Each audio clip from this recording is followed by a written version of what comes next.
You know that when it's the home stretch, when you're desperate and you need the kingmaker himself has to be brought out from the dugout, otherwise known as his estate at Martha's Vineyard. So President Obama has been out on the campaign trail trying to rally the votes for Kamala Harris. It's so ugly. And you know what? It's not working. It's not. It's falling so flat. You know, he's not magical anymore, and he is also not reading the room. It's not only that, but I think a lot of people have clued into the fact that he is responsible for a lot of this. That he had an opportunity with an incredible mandate, the likes of which had not been seen probably since Reagan. It was Kat. Thank you. I knew it was somebody. See? Yes. Kat Negrita. That to us. Sorry, Henry. Well, it's good to have a bigger chat where you can get the names. Okay, come on, Henry Kujawa, Kat Negrita, you know. Tomato. Tomato. But the former president had something to say. As he always does. Communities is that we have not yet seen the same kinds of energy and turnout in all quarters of our neighborhoods and communities as we saw when I was running. Why is that, Barry? Okay, but let's also take a minute and look at the room he's in and who he's standing around. These are not working class people. No. These are well-to-do. These are, first of all, it's a Black voting event. Okay, so I don't know the neighborhood it's in. I don't know where it is, but I'm looking at this room and it's people who have done a lot of these events. This is a professional class of people. So these are professional class Black men at an event. So you need to know the context of who he is speaking to in this manner. Not that you should talk to anybody in this manner, but he is specifically addressing professional Black men.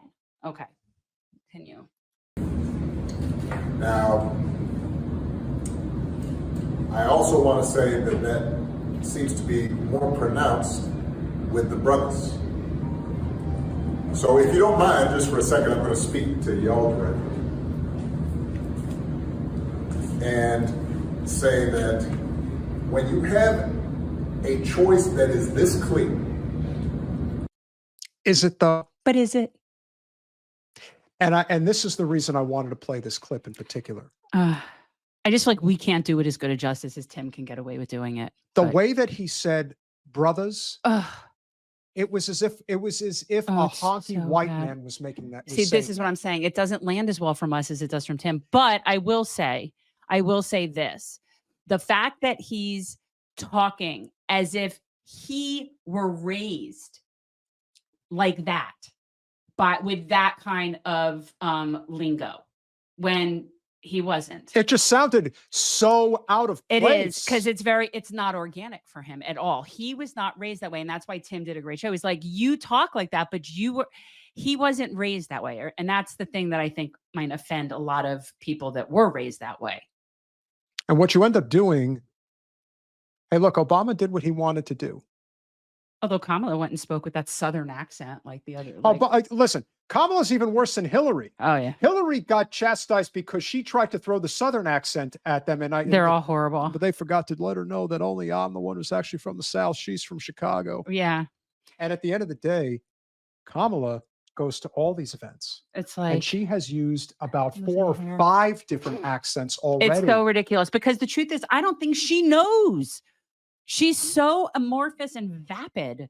That's exactly the problem. But him talking like this to this group of people is just it's not a good look. He's also at a point where it's so obvious that he just doesn't want to be bothered. It's like a chore for him. No, now. You can tell it's like, all right. Kamala's sinking. I guess I got to come out. I got to get off the vineyard. I got to go into town and go talk to some folks. Now, you really fucked up, Mr. President. You really did. Finish it. When on the one hand you have somebody who grew up like you, knows you. Wait, let it play. Went to college with you. Understands the struggles and pain and joy that comes from those experiences. Right. And who said to work harder and do more and overcome and achieves the second highest office in the land. And how did she achieve that? Was she elected? No. No, she wasn't. How did she achieve that? She didn't achieve that, Barry. She was handed that. She was handed that. But what the part of it that you cut off when he got into it. So he's comparing to this group of men again, Kamala, and he's putting her out there like somebody who grew up like they did, went to school where they went. Why? Because she went to an HBCU. So you get to say that, I guess. But But Howard, that's like an Ivy school. Yes, she grew up like they did and went with them. But the part of that conversation that got cut off was when he then speaks about Trump as if just like a silver spoon baby with all this money and did it up. But the way he talks about Trump is an extreme projection of himself right now. And you have to wonder. See, here's the thing. And this is what Tim said very well, is that, yeah, Trump's rich. We know he's rich. He's always been rich. He comes from money. We know that. So what? How about you, Barry? Where did you get your money as a public servant? The bigger issue is why you have so much money and you're living the life you're living after being a public servant. That's an infinitely more interesting question than talking about Trump having money, I think. I mean, thoughts? Well, if Gerwalk is a Black American, I would agree. No. And for sure, Obama, I mean, first of all, he was raised in Kansas with white grandparents and then in Hawaii.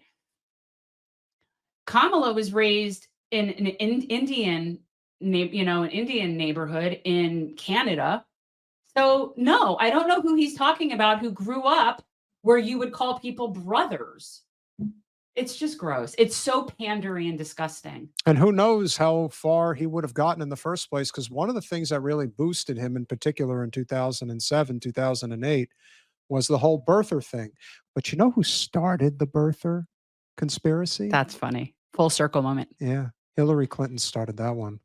Everybody but Trump grabbed onto it like a dog with a bone, man. Which is why if you've ever seen the picture of the Clintons and the Trumps standing side by side, I've been saying for the longest time, it's a small club and you're not invited. First of all, they've been friends since he was married to Ivanka. Mm-hmm. Oh, they go back. They go way back. Ivana. No, but Trump was a big supporter of Bill when he. That's what I'm saying. They were friends. Those that's their social circle, and the Obamas are really happy to have joined it. Oh, absolutely. They're very happy being in that social circle.